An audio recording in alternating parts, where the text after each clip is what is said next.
पूजा पाठ करते समय ध्यान रखने योग्य जरूरी बातें।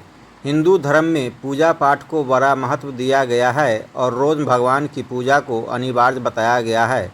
लोग इसका पालन भी करते हैं, लेकिन कई बार देखा गया है कि कुछ लोग हमेशा इस बात की शिकायत करते हैं कि वे पूजा तो कर रहे हैं, लेकिन उन्हें पूजा का सही फल नहीं मिल रहा है। दिन रात भगवान के नाम को जपते हैं, लेकिन भगवान उनकी प्रार्थना नहीं सुनते हैं। इसके कई कारण हो सकते हैं, लेकिन एक बड़ा कारण पूजा के नियमों में कुछ गलतियां होना है।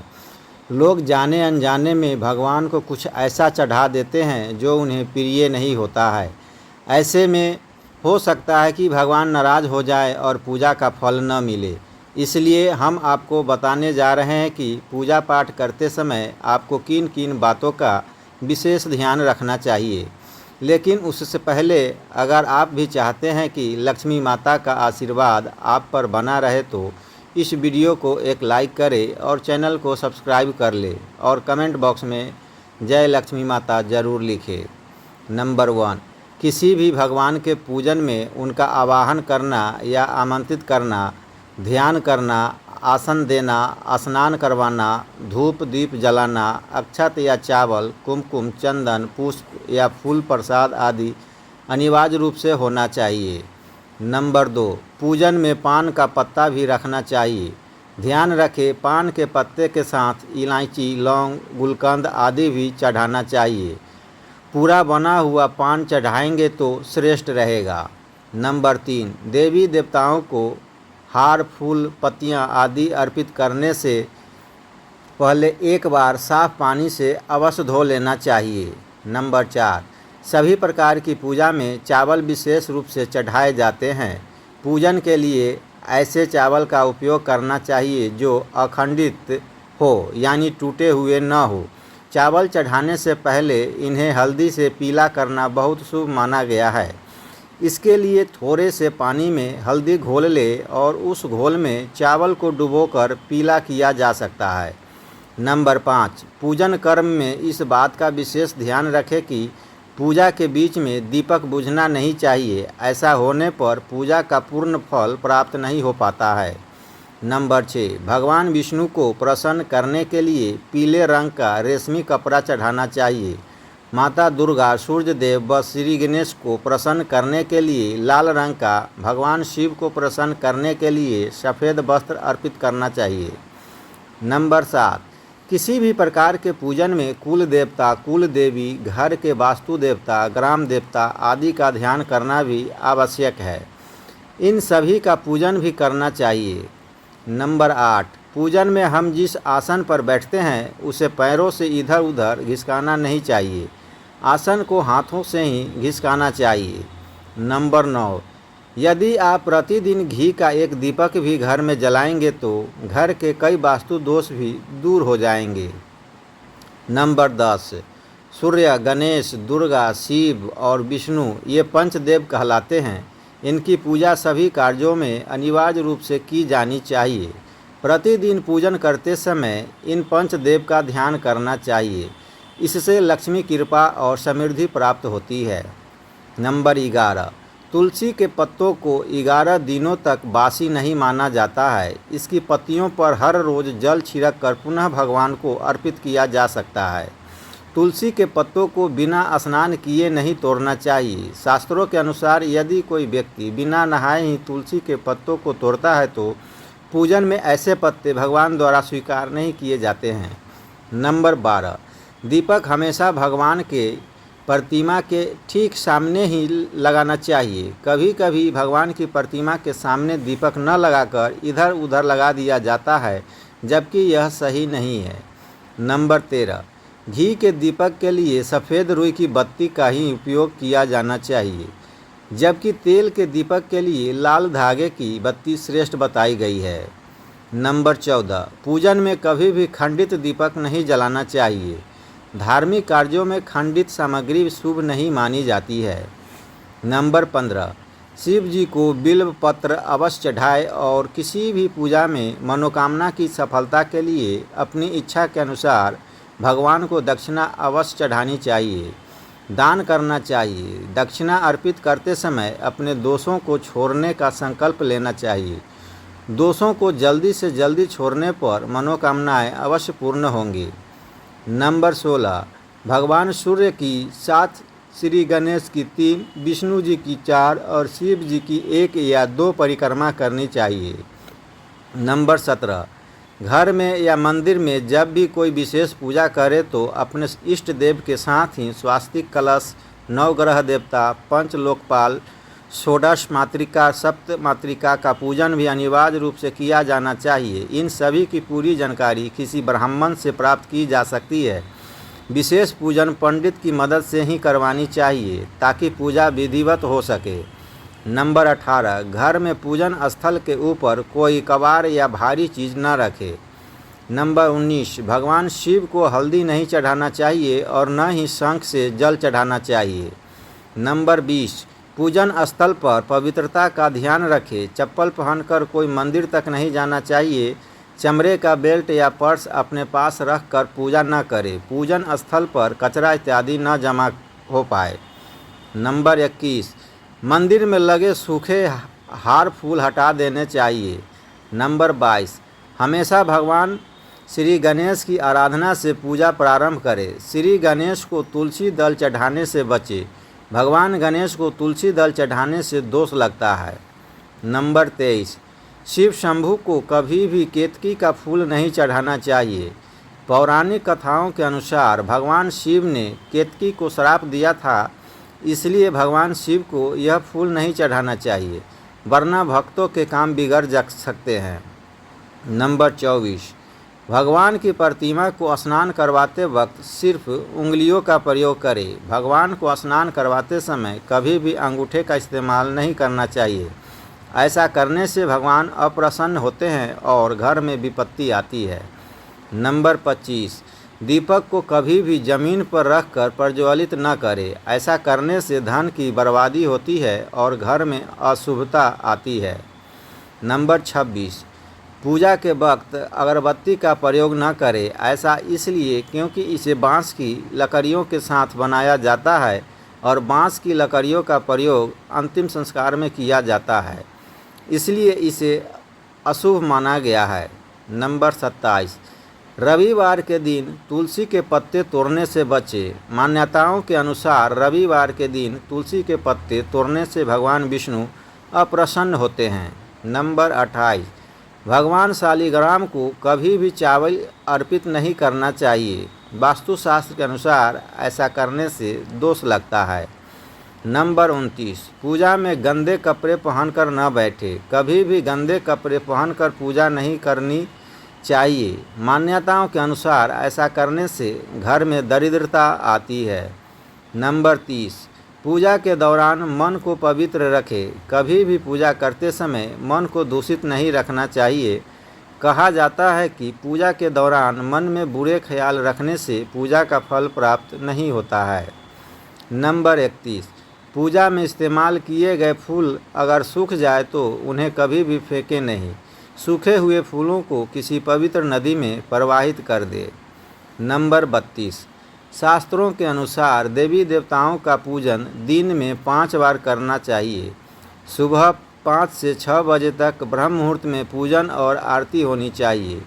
इसके बाद प्रातः 9 से 10 बजे तक दूसरी बार का पूजन, दोपहर में तीसरी बार पूजन करना चाहिए। इस पूजन के बाद भगवान को शयन करवाना चाहिए। शाम के समय 4-5 बजे पुनः पूजन और आरती। रात को 8 से 9 बजे शयन आरती करनी चाहिए। जिन घरों में नियमित रूप से 5 बार पूजन किया जाता है वहाँ सभी देवी देवताओं का वास होता है और ऐसे घरों में धन धान्य की कोई कमी नहीं होती है। नंबर 33, प्लास्टिक की बोतल में या किसी अपवित्र धातु के बर्तन में गंगा जल नहीं रखना चाहिए। अपवित्र धातु जैसे एल्युमिनियम और लोहे से बने बर्तन में गंगा जल नहीं रखा जाना चाहिए। गंगा जल तांबे के बर्तन में रखना ही शुभ माना जाता है। नंबर 34, स्त्रियों को और अपवित्र अवस्था में पुरुषों को शंख नहीं बजाना चाहिए। यह इस नियम का पालन नहीं किया जाता है तो जहाँ शंख बजाया जाता है वहाँ से देवी लक्ष्मी चली जाती है। नंबर 35, मंदिर और देवी देवताओं की मूर्ति के सामने कभी भी पीठ दिखाकर नहीं बैठना चाहिए। नंबर 36, किसी भी पूजा में मनोकामना की सफलता के लिए दक्षिणा अवश्य चढ़ानी चाहिए। दक्षिणा अर्पित करते समय अपने दोषों को छोड़ने का संकल्प लेना चाहिए। दोषों को जल्दी से जल्दी छोड़ने पर मनोकामनाएं अवश्य पूर्ण होंगी। नंबर 37, आमतौर पर फूलों को हाथों में रखकर हाथों से भगवान को अर्पित किया जाता है। ऐसा नहीं करना चाहिए।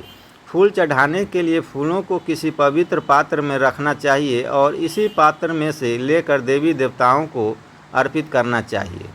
नंबर 38, हमेशा इस बात का ध्यान रखें कि कभी भी दीपक से दीपक नहीं जलाना चाहिए। शास्त्रों के अनुसार जो व्यक्ति दीपक से दीपक जलाते हैं वे रोगी होते हैं। नंबर 39, भगवान की आरती करते समय ध्यान रखें ये बातें। भगवान के चरणों की 4 बार आरती करें, नाभि की 2 बार और मुख की 1 या 3 बार आरती करें। इस प्रकार भगवान के समस्त अंगों की कम से कम 7 बार आरती करनी चाहिए। नंबर 40, अपने मंदिर में सिर्फ प्रतिष्ठित मूर्ति ही रखें। उपहार, कांच, लकड़ी एवं फाइबर की मूर्तियां न रखें एवं खंडित, जली कटी फोटो और टूटा कांच तुरंत हटा दें।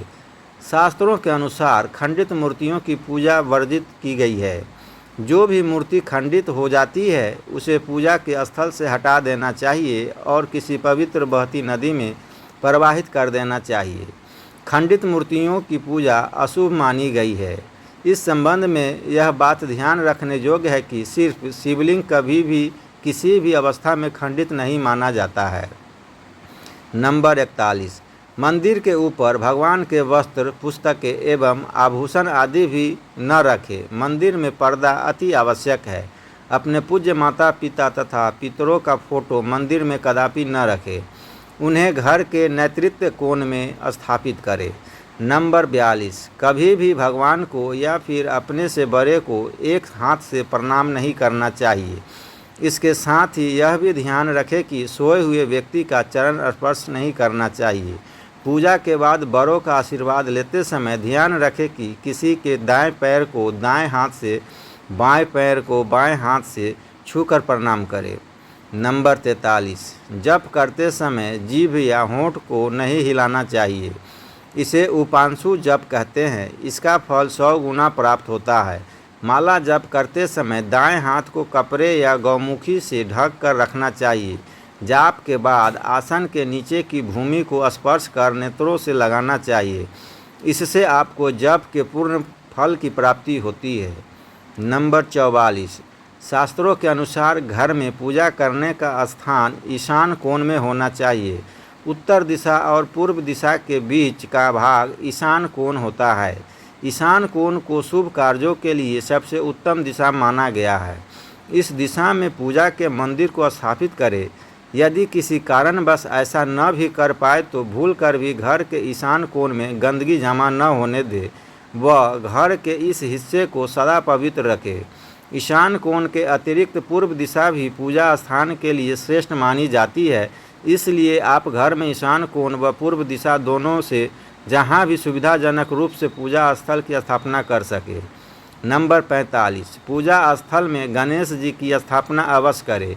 इसके लिए एक सुपारी पर लाल धागे को लपेट ले और कुमकुम से तिलक कर एक कटोरी में थोड़े चावल रख कर स्थापित करें।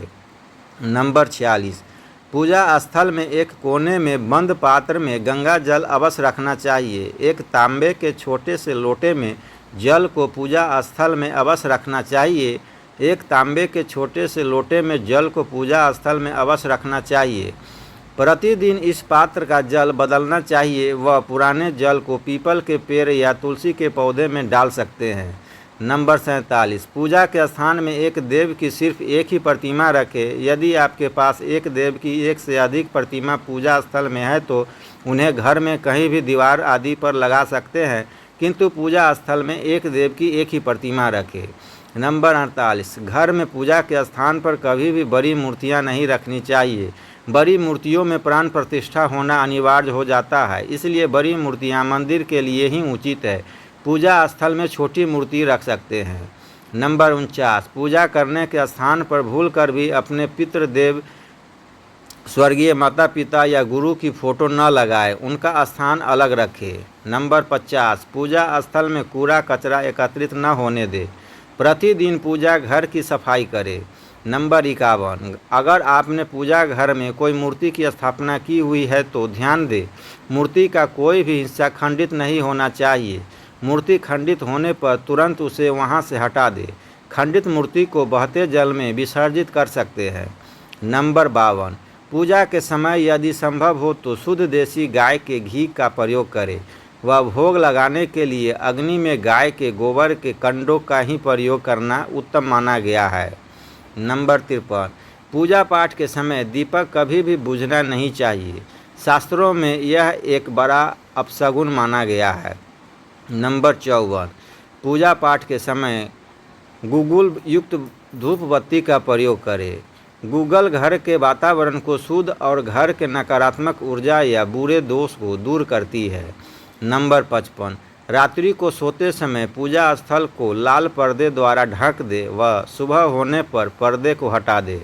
नंबर 56, पूजा करते समय भगवान को फूल चढ़ाना शुभ माना जाता है। कुछ फूल देवी देवताओं को विशेष रूप से प्रिय होते हैं और फूल चढ़ाते समय इस बात का ध्यान रखना चाहिए, जैसे दुर्गा माँ को लाल और भगवान विष्णु को पीले रंग के ही फूल चढ़ाने चाहिए। पूजा में कभी भी बासी फूल नहीं चढ़ाने चाहिए, यह अशुभ माना जाता है।